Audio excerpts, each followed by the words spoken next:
अस्सलामुअलैकुम वरहमतुल्लाहि ताला वबरकातुहू। नाजरीन, मैं हूँ शहजाद अहमद अमजदी और आप देख रहे हैं अपना प्यारा सा चैनल इल्मी दुनिया। आज की इस वीडियो में हम बात करने वाले हैं कि बिहार कर्मचारी चयन आयोग के द्वारा निकाली गई भर्ती उर्दू ट्रांसलेटर और असिस्टेंट उर्दू ट्रांसलेटर की जल्द पोस्टिंग की है। जी हाँ दोस्तों, उससे जुड़ी खबर निकल के आ रही है कि उर्दू ट्रांसलेटर और असिस्टेंट ट्रांसलेटर की जल्द पोस्टिंग की जाए। अख्तरुल ईमान उर्दू ट्रांसलेटर के बाकी मानदा 33 ओहदों पर भी बहाली की जाए। तो मुकम्मल खबर हम आपको इस वीडियो में बताने वाले हैं, तो वीडियो को अंत तक ज़रूर देखिएगा।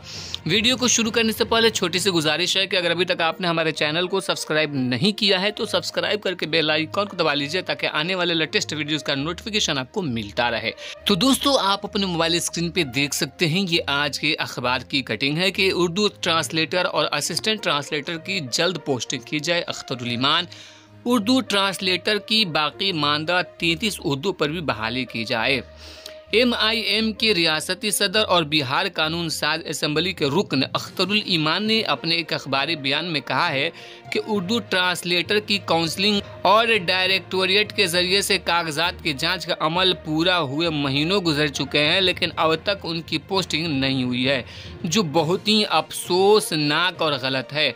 उन्होंने सवाल किया कि क्या उर्दू डायरेक्टोरेट इस बात का इंतजार कर रहा है कि कोर्ट के जरिए उस पर रोक लगा दी जाए और चंद उर्दूदान जिनको मुलाजमत मिली है उनको इससे महरूम किया जाए।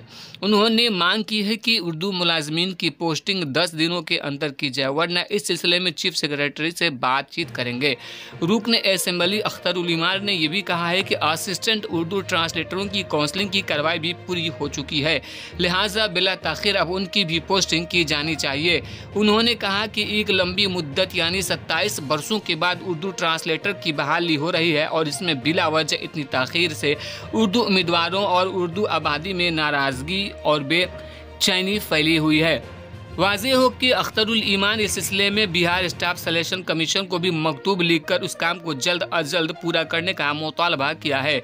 उन्होंने कहा है कि जब दूसरे एग्जाम्स में उम्मीदवारों को क्रीमिलियर के लिए यानी NCL के लिए जनरल एडमिनिस्ट्रेशन और डिपार्टमेंट के जरिए से स्पेशल लेटर निकालकर तमाम जिला के DM को गुजरी हुई तारीख में नॉन क्रीमिलियर सनद बनाने का हुक्म दिया, तो फिर उर्दू ट्रांसलेटर को क्यों नहीं। तो यहाँ पे एक बात वाज़ेह करते चले कि इनका कहना है कि जिस तरीके से BSSC 2014 की जो बहाली हुई थी उसमें DM के तमाम ज़िला को स्पेशल लेटर जारी करके बैक डेट में जो है नॉन क्लियर NCL और AWS वगैरह जो डॉक्यूमेंट बनाने की हिदायत दी गई थी, तो फिर उर्दू ट्रांसलेटर में भी इस तरीके का लेटर जारी करके क्यों नहीं बनाने की हिदायतें दी जा सकती है।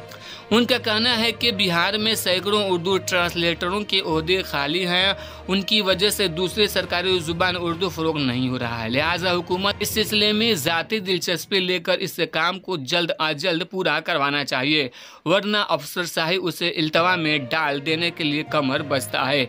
तो दोस्तों, यहाँ पे इनके जो मांगे हैं बिल्कुल जायज़ और दुरुस्त हैं कि उर्दू ट्रांसलेटर का जो काउंसलिंग किया हुआ कई महीने गुजर गए लेकिन अब तक ज्वाइनिंग नहीं हुई है, और साथ में असिस्टेंट ट्रांसलेटर की जो पोस्ट है वहाँ पे जो न्यू NCL और AWS की जो कागजात है उसमें भी 2014 की तरह उसमें भी छूट देना चाहिए ताकि काबिल उम्मीदवारों का चयन हो सके। आप इस विषय में क्या कहते हैं, अपनी राय को कमेंट बॉक्स में दीजिए। वीडियो अच्छी लगी तो लाइक करके दोस्तों के साथ शेयर ज़रूर कीजिएगा।